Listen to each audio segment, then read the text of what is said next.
Nous allons voir comment utiliser l'application IDS Analyzer. Donc nous allons dans le dossier qui contient les applications, donc ici IDS Applications, on choisit IDS Analyzer et on le lance. On a donc la fenêtre de l'application, 1, 2, 3, 4 onglets. Dans le dernier onglet, on retrouve les mêmes informations que dans l'IDS Installer, si ce n'est que maintenant, vu que j'ai choisi d'installer les 3 découpages, j'ai les informations pour les 3 découpages. Mais si vous avez choisi de n'installer qu'un voire 2 découpages, vous n'aurez qu'un voire 2 découpages qui seront présents. Donc rien à dire de plus par rapport à cet onglet qui est juste un onglet informatif. Et en bas, on retrouve le même principe de la status bar, donc la barre de statut, où on voit que l'application attend pour la définition de préférence et qu'à minima on a besoin de sélectionner les fichiers à analyser et le chemin pour aller sauvegarder les résultats d'analyse.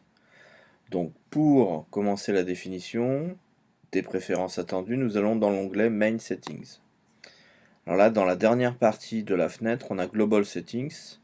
Alors on va non seulement définir le chemin attendu, mais on va aussi en fait prédéfinir des informations utiles, comme par exemple où trouver les entrées. Donc en appuyant sur Choose Input Main Folder, pour l'instant ça nous envoie sur le bureau, mais en fait par exemple moi j'ai un dossier son, et dans ce dossier son j'ai par exemple un autre dossier qui est Input Mono. Ensuite, donc définition du chemin attendu pour les sorties.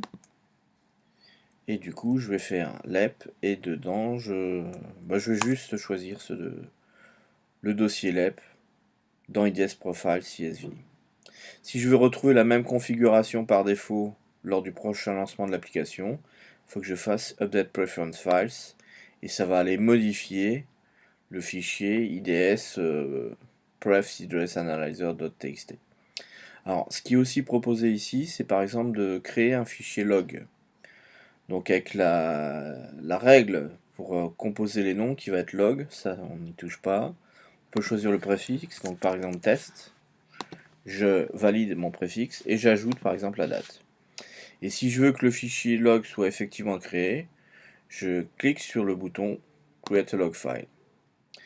On peut aussi sauver les résultats dans un sous-dossier qui va avoir en fait comme nom le préfixe qu'on va définir, donc par exemple test, et je valide mon préfixe, le nom du découpage, la date et l'heure. Donc je mets le découpage et la date et je valide mes choix.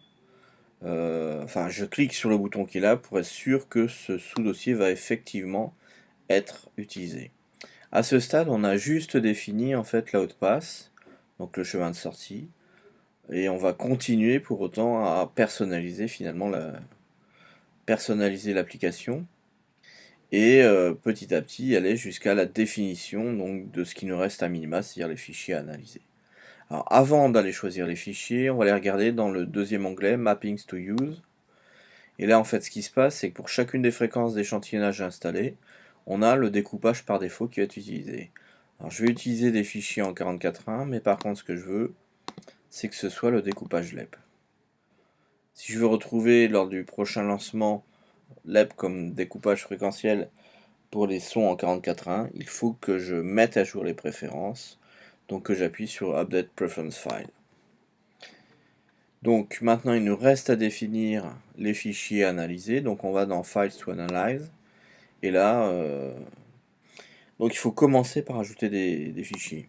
Donc ça nous ouvre Inputs Mono dans son, et là je vais aller choisir, par exemple, de prendre ces 4 premiers fichiers. Si je choisis un fichier, je peux aller modifier son alias. Et c'est l'alias qui sera utilisé comme préfixe pour construire le nom du fichier de profil.csv. Je vais faire la même chose pour les autres. Le deuxième, le troisième. Donc hop, c'est là. Modification de l'alias. Et puis ici, le dernier, donc change alias aussi. Donc à ce stade, j'ai 4 noms, 4 alias différents, j'ai les informations sur les fréquences d'échantillonnage, je vois que je suis en train de considérer l'analyse de fichiers monophoniques qui font une durée de l'ordre de 10 secondes. Et pour chacun d'eux, le découpage par défaut qui a été choisi, c'est le découpage de l'EP. Alors on peut aussi changer manuellement le découpage à considérer, mais je ne le recommande pas. Pourquoi? Parce qu'en fait, on a défini dans les main settings qu'on allait aller tout enregistrer dans DS Profile CSV LEP. On va se retrouver avec des analyses avec le découpage octave, au milieu d'autres analyses avec le découpage LEP, le tout dans un dossier qui est analyse LEP. Donc on peut le faire, mais ça n'est pas recommandé. Ceci étant, comme la clé serait différente, on pourrait retrouver et aller ranger après les découpages qui ne correspondraient pas finalement au sous-dossier dans lequel ils ont été générés. Aller ranger le fichier octave, puisqu'il y aura un O comme octave, comme clé, alors que les autres auraient un L comme LEP.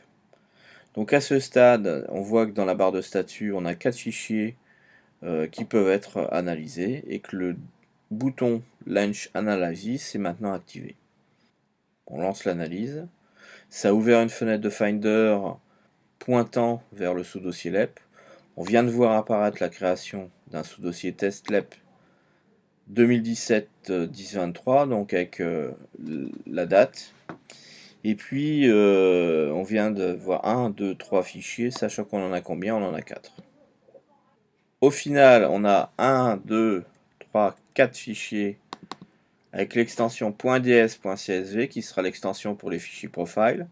Donc le .csv indique qu'on pourra utiliser ces fichiers en les important dans Excel ou dans OpenOffice.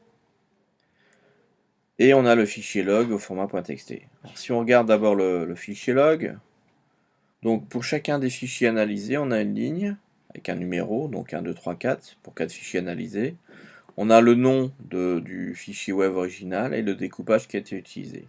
On a aussi l'information comme quoi les 4 analyses ont été réalisées en 23,34 secondes. Information qu'on retrouve dans la barre de statut et qui nous indique que ces analyses-là ont été finies. Donc ça c'est pour le fichier log.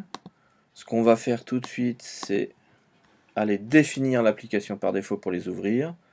Donc je choisis TextEdit, je modifie tout, voilà, et je vérifie par exemple en prenant le deuxième fichier que ça s'ouvre avec TextEdit. Pourquoi choisir TextEdit plutôt que OpenOffice ou Excel? Parce que TextEdit il est disponible par défaut sur macOS 10 et que tout le monde n'a pas forcément ni OpenOffice ni Excel.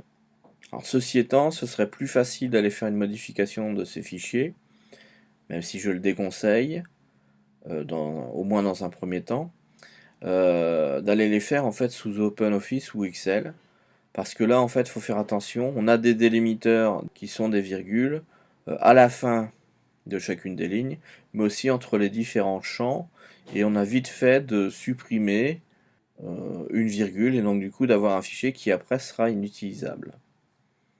Ou alors il faudra réfléchir, faudra rouvrir le fichier, réfléchir, vérifier, etc. Donc c'est pour ça que je déconseille la modification à la main depuis TextEdit, même si on peut le faire. Donc, avec Aperçu, on va pouvoir en fait regarder le contenu d'un fichier sans les virgules et avec une présentation qui est un peu plus sympathique. Donc on a une information sur le chemin de l'emplacement du fichier web original. On a le nom du fichier web original. On voit que c'est un fichier monophonique qui comportait 424 475 échantillons, échantillonnés en 44.1 kHz, avec une dynamique de 16 bits. L'analyse a été réalisée avec le découpage de l'EP et des filtres qui font 44 263 échantillons.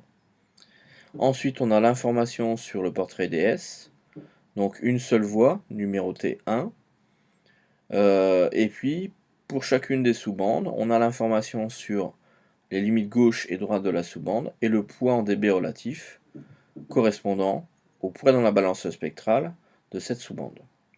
Donc là, j'ai 10 sous-bandes, parce que je suis avec le découpage de l'EP, donc j'ai 10 lignes, avec une définition à chaque fois de la sous-bande et du poids relatif. On a enfin une dernière ligne qui correspond à l'énergie moyenne dans le fichier et qui est indiqué non pas en dB mais en dB full scale, donc fs pour full scale. Ça c'est pour le premier fichier. Si on bascule à la volée d'un fichier Portrait.ds à l'autre, on voit qu'on a des informations en fait relativement similaires. Donc à ce stade, on a fini de tester l'analyse IDS. Si on veut continuer, on peut repartir sur les main settings, changer ou conserver les mêmes réglages pour le fichier log, pour le fichier d'analyse, mais ça risque d'écraser par exemple le fichier log.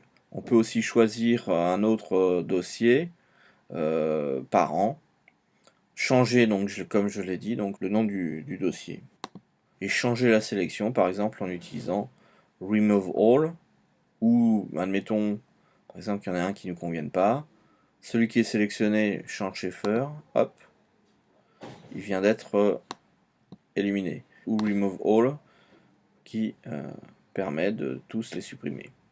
Donc faut essayer de voir un peu ce qui se passe et finalement c'est relativement simple d'utiliser cet outil.